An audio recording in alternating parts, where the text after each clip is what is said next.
Haeve.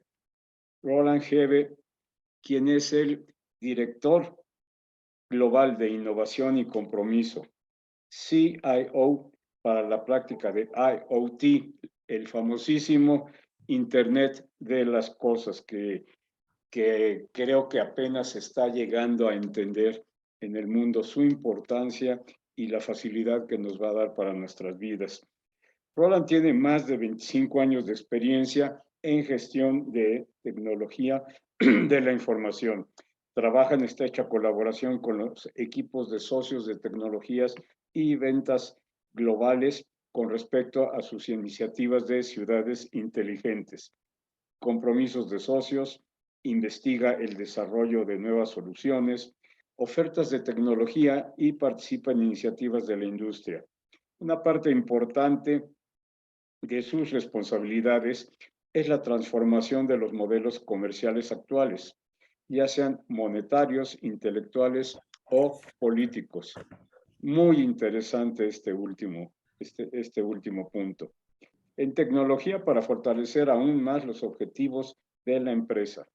Roland ha adquirido una experiencia y un conocimiento significativos de las transformaciones digitales y de varias plataformas o marcos de IoT. Obtuvo y es licenciado en Ingeniería en Sistemas de Información y Técnicas Comerciales. Se unió a Atos hace 22 años, donde se ha destacado en muchos roles diferentes: consultor, gerente de proyectos y programas, vicepresidente global de BI, Big Data, Analytics, líder de práctica técnica global para Customer Journeys Analytics, director de tecnología, CTO, Smart Cities para el sector público de América del Norte y, desde luego, como orador internacional y líder de pensamiento. Bienvenido Roland, con tu ponencia titulada Cities Necessity to be Prepared. Adelante, Roland. All right, thank you. Please remind me that the next time I only send one sentence about myself, okay? Next time I'll just only send one sentence because it was way too long. I understood this was about me, but for the rest, I did not really fully understand. And sorry that this has to be done in English again. So let me share my screen here, and let me know if you can see it. It's okay. All right, so thank you for having me here at City 2030. The challenge accelerates. As you already mentioned, there is a huge need for cities and the necessity to be prepared. And we see it almost daily on the television, right? And I will not introduce myself again, as already is be done in detail, but I am the Global Chief Innovation Engagement Officer for ATOS for our IoT practice. But what is maybe for you maybe interesting to know is that my background is everything what this is all about. It's all areas what we call our Smart X portfolio.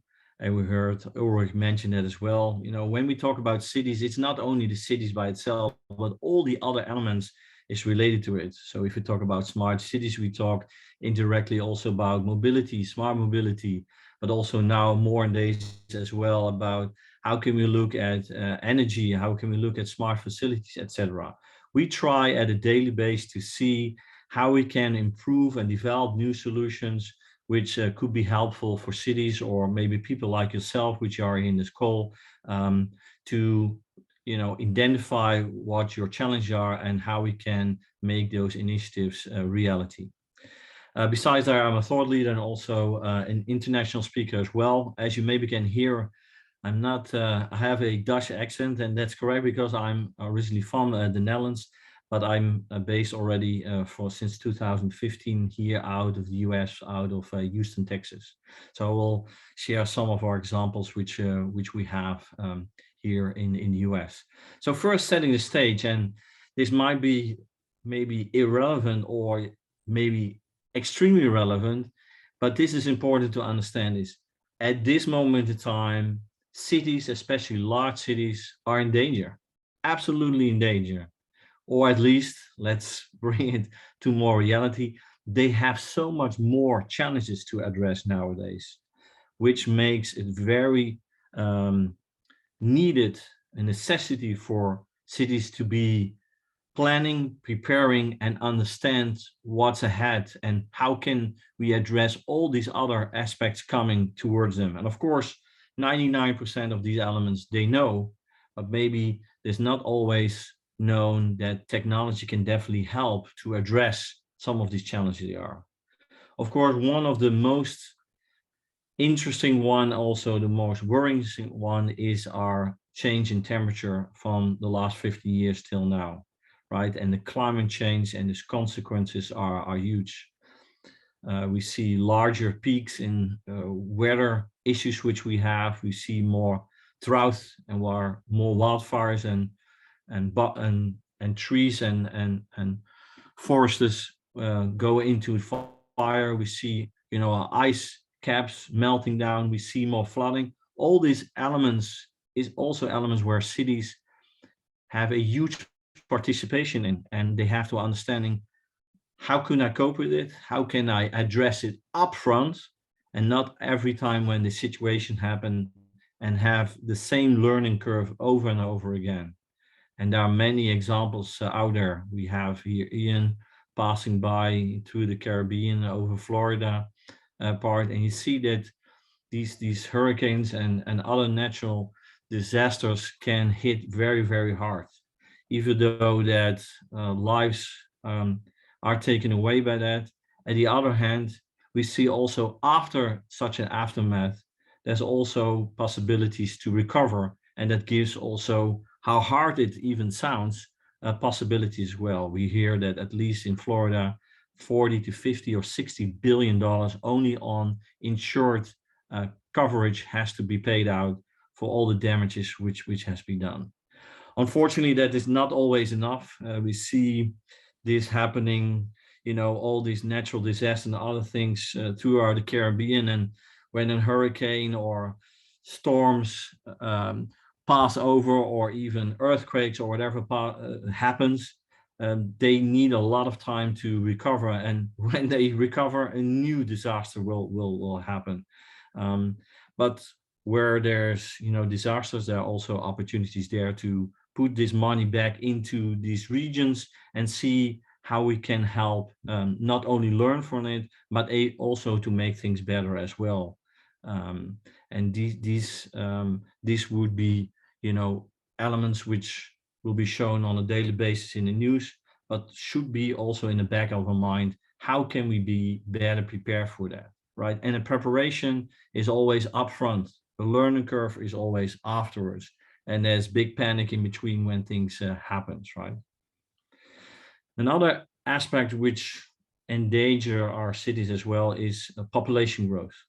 Of course, all these elements are not new, but it's very important to understand that population growth may be to economic reasons or even to migration of people due to the fact that they think that in cities they have more chances, or maybe migration of people where, due to conflicts or wars, they have to move from one region or even country to others, like we see, for example, in Europe, in Ukraine, where people have to go out, and then the issue where other countries and other cities has to try to address a whole wave of people coming in. How should it be done by housing, food, the whole administration, the whole preparation? So especially in larger cities, the growing of population, not only the fact that we are also getting more people, is something which we have to address. Also nothing new as well, but if we are stacking up people more and more in cities, we see that riots, crime, gangs, and uprisings will happen more and more. Not something which we have to take very lightly, right? Because a big impact, if it's based on more dividing between religion or background, or maybe, rich and poor, this will impact large areas of cities when this is a structural aspect. So it's not just one thing happen, law enforcement address it, and then it's over. No, it's mostly a structural element within cities which we have to look after for. And also here, technology can help and address cities to see what, the whole monitoring of it and how we can best address it towards that. Now we have seen already for a couple of years now a lot of diseases, pandemics.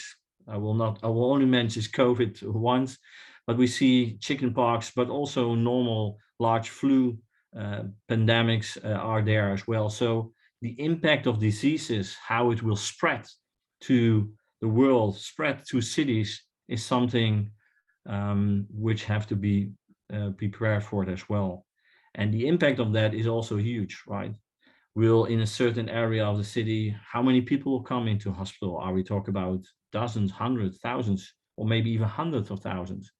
That difference make a huge impact on, and the consequence of it, how to be organized, how to arrange this, and also how to learn how to cope with it the next time, instead of every time over and over. Other items as well, and we can go on and on and on, but it will not take that much, is of course the growth which we see in energy, the need of energy, and also the alternative energy which we are needing. When more people come into cities, temperature are growing, more cooling is needed, and therefore also alternative and preferably sustainable energy is needed. So we see here a picture of solar panels and wind turbines.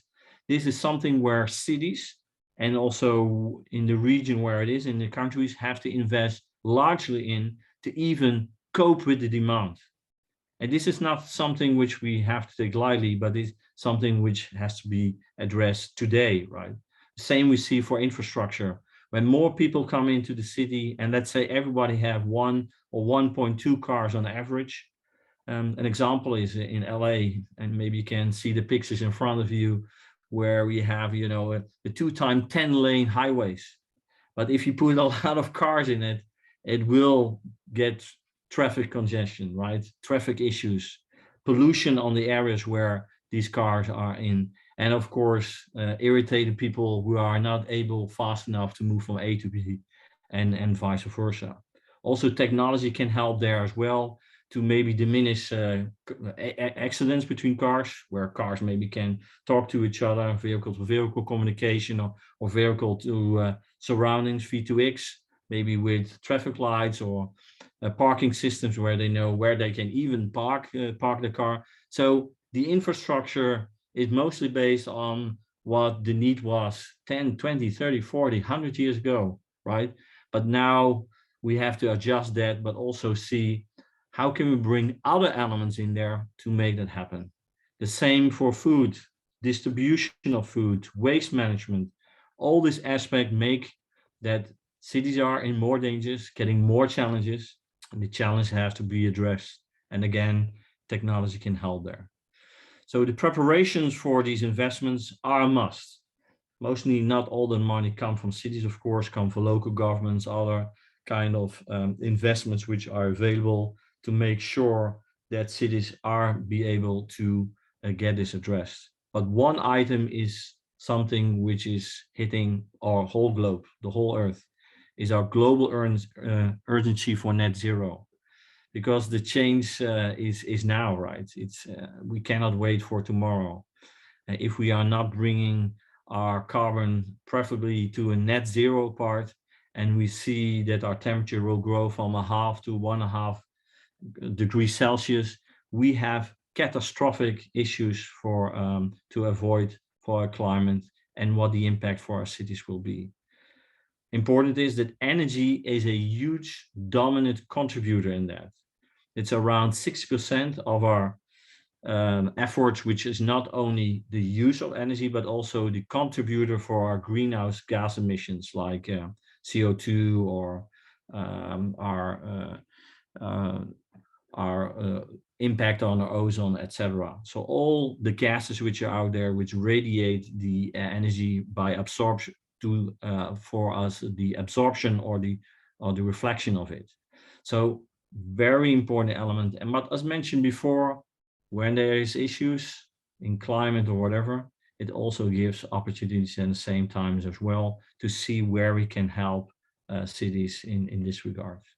One area, which is of course also with my background, is that we can help and guide cities in the approach to make better decisions, but also to take better actions as well.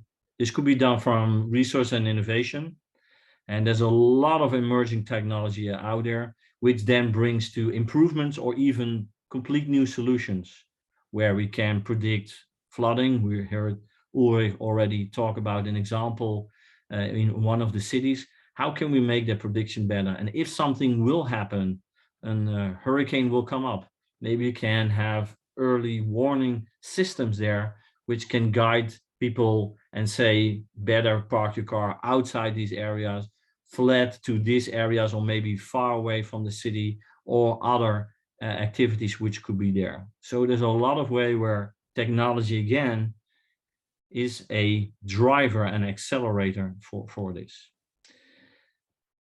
We've talked about already different platforms which are out there, and platform is needed because you can only make the best decisions when you have the ability to gather this information in there, to monitor it, do an analysis on it, and to make sure that all these areas which I'm mentioning here, it's about food security, it's about mobility, it's about crisis monitoring, it's about sustainable city, it's about decarbonization, about environmental items or infrastructure. The three pillars we are trying to do is at least try to minimize energy consumption. If we have the ability to minimize energy consumption, it means also a better impact on the net zero or the decarbonization impact on it, but it will also help to balance out the energy we are needing, because more people are coming to the city, temperatures going up, and we need more ways, for example, to move that energy to other areas. Think about, for example, electrical vehicles, right?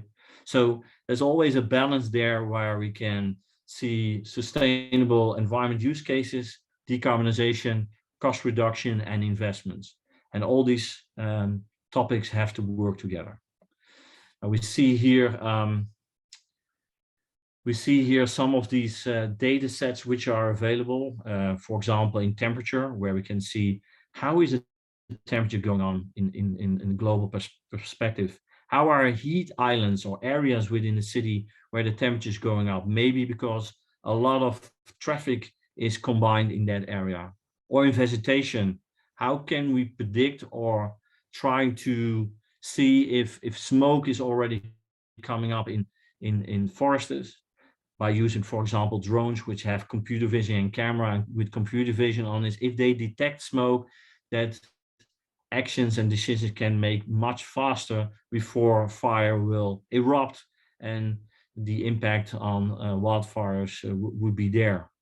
So the well-being of vegetation, the well-being on the populations which is on this area. Water, flood, we discussed that already, but also rainfall monitoring.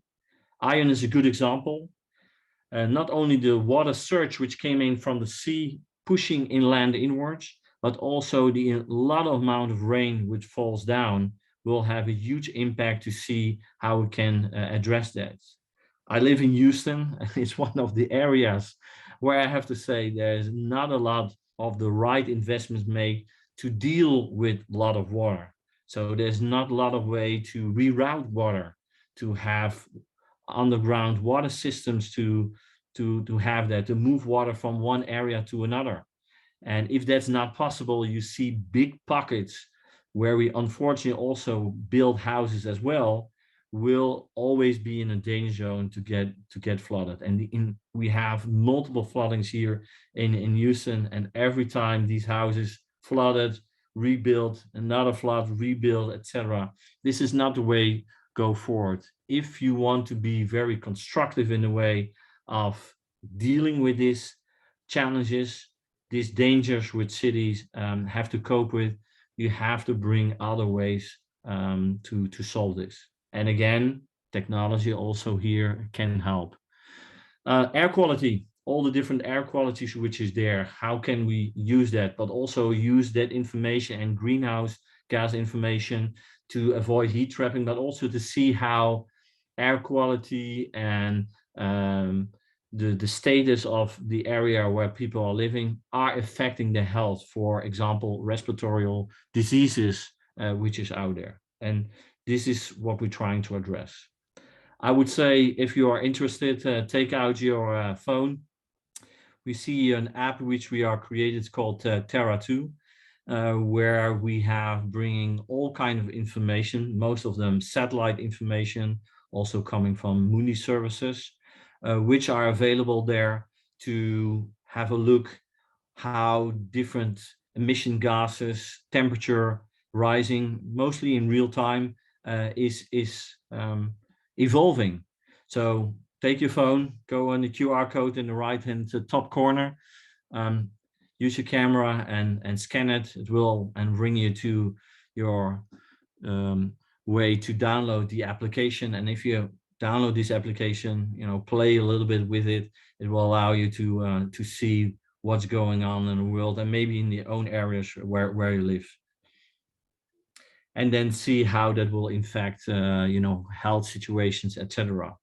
So I said technology will help. We saw just an app, which is one of them, which gives that insight, gives that monitoring.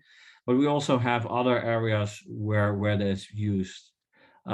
Ethos is still one of the partners which will do the Olympic Games in upcoming Paris 2024. Still have my shirt on that. Unfortunately, it will be our last Olympic game we will be hosting, but we are using our platform in the project which is called Solidio, where the event creator of it, where the different events will be held, and you see two small little pictures of two stadiums there in French in the lower corner, where they are using the platform to gather the information about the environmental, but also the sensor information as well, which they are sharing with stakeholders, city officials, etc., to understand how they can act accordingly on that.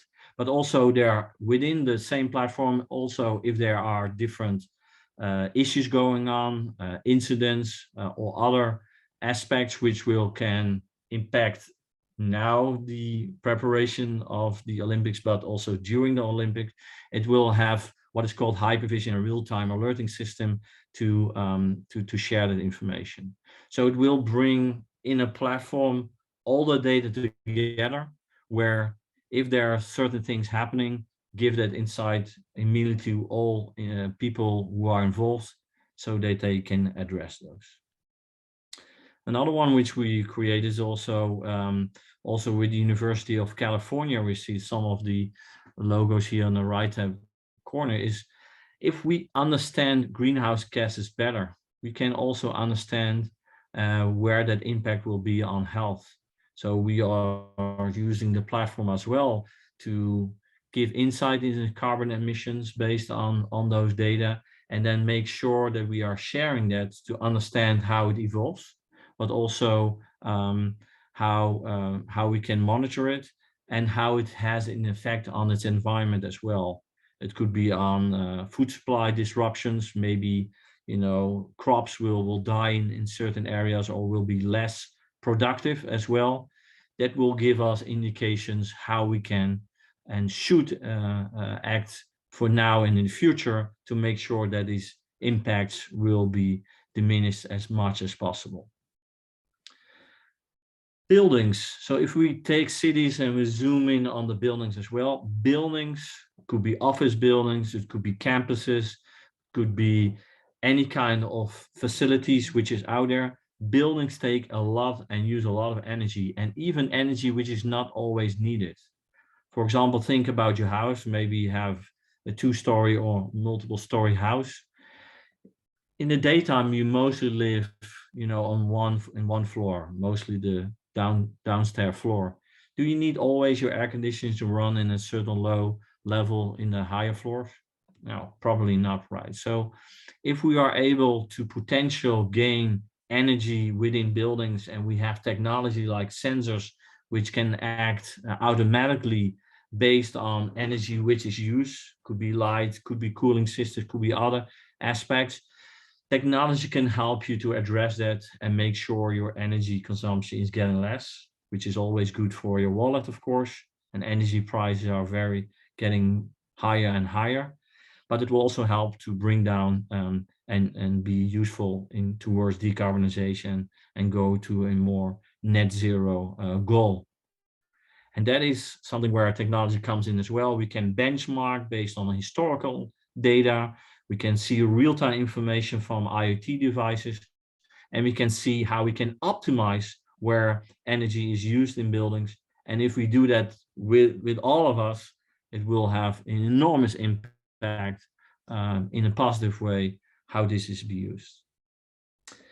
A last example, what I have here is we used our system and technology as well to create early warning and response systems, as we have done here in one of the cities here in Europe, where they created a system initially created for COVID-19, still mentioned twice, but it could also be used for other diseases and viruses which is out there. When a new version will come out, whatever it is, you want to make sure how that will be spreading.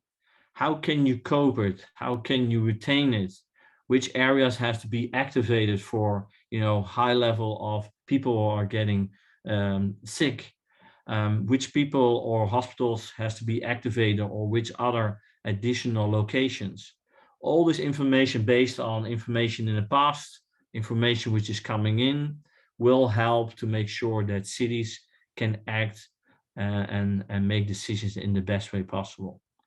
So here we see again how technology will be helpful, or could be helpful, to make sure that all the dangers cities have to cope with can be addressed in better ways. So advice is for cities is, to take away that danger which is out there, all these additional challenges which is coming from all the impacts which I mentioned earlier in this presentation, is we have to learn, we have to plan, we have to prepare better. We can use technology and innovation to help them to perform based on decision and actions we can make, so that we are able, all together with us, to diminish as much as possible the different crises we have had in the past, which we have today, and definitely will have tomorrow as well. So hopefully this will give you a better idea of the necessity why cities have to address the different dangers which they have to encounter. So thank you for listening. If you have any additional questions, whatever, feel free to reach out of me. Here's my information.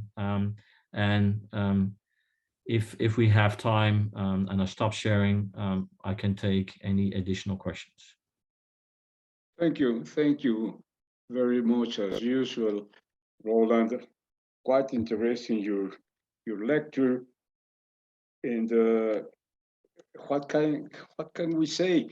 If cities are not prepared, cities were not prepared for this new world, for this new life, for this very sad experience of health. The world pandemic was only reserved for science fiction pictures, movies, and now exactly. It's an active part of our lives. What can we say? Thank you very much again, my dear Roland. Yeah, so one note, if I may, to respond on that. Of course, what you can predict is that, of course, natural disasters are the most unpredictable, right?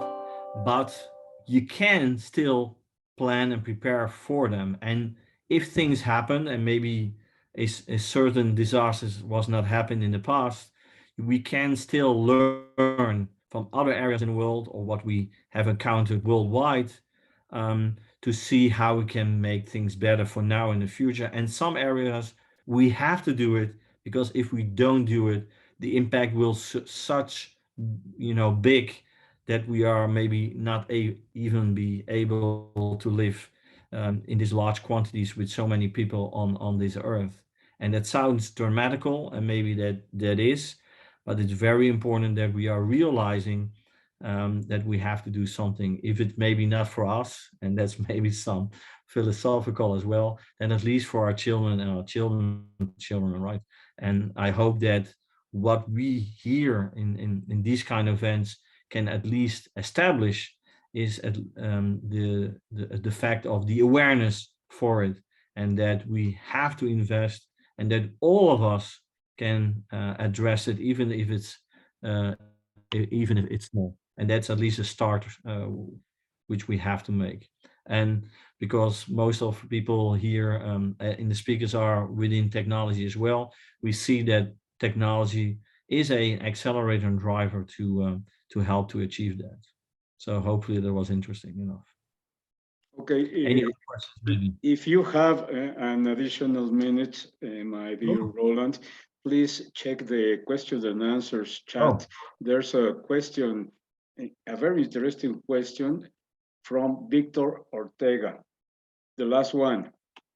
Please give us a city with best practices targeting with tech this challenge. Yeah, I mentioned already such a city, and I can mention it. And for example, the city of Vienna, which is in Austria, I think is a city which learns from the issues which they had in the past, right? They had it in regards to migration issues which they have in their country. They also have it during the different pandemics they have as well. And I think that's an example where information tech by itself, information coming from satellites, what they try to do is to gather as much as information. Most of these are open source data streams, which means are free to use that and gain that for their own purposes, to make sure that whatever decisions and plans they are making, 3-year plan, 5-year plan, 10-year plan, they incorporated, data science kind of information and real-time information to make sure that they can make their best guidance and their best decisions. But there are other cities out there as well where that is the case. But sometimes, politics is not always helping. Probably people from that area will not be happy with this example, but we see when politics will be combined in certain decisions, that has a huge impact. A good example is New York City, Manhattan. There are major mayors in there which lighten up the way how crime has to be addressed. And in the last 6 to 12 months, this probably has created the highest crime in New York City, where small business owners get robbed, where 10, 20 people come in a store, smash everything and steal within seconds, I would say, and clear out the whole business. If you have rules and regulations and law enforcement which act differently than before, you will see that has a certain impact, sometimes negative, and hopefully also sometimes positive as well. So partly answer the question with an example, but also it's not only where tech will help, but it's also in combination with other decisions made by city officials as well. Are there maybe any other questions? Oh, I see also one as well. Shall I open that one? Oh, our next fiber. Okay, that's from Ulrich. Okay, thank you, Ulrich. We'll be on Vienna. We'll be dancing waltz over there at Vienna. Thank you very much. Thank you very much, my dear Roland. And thank you. Voy a tomar un minuto ahora para hacer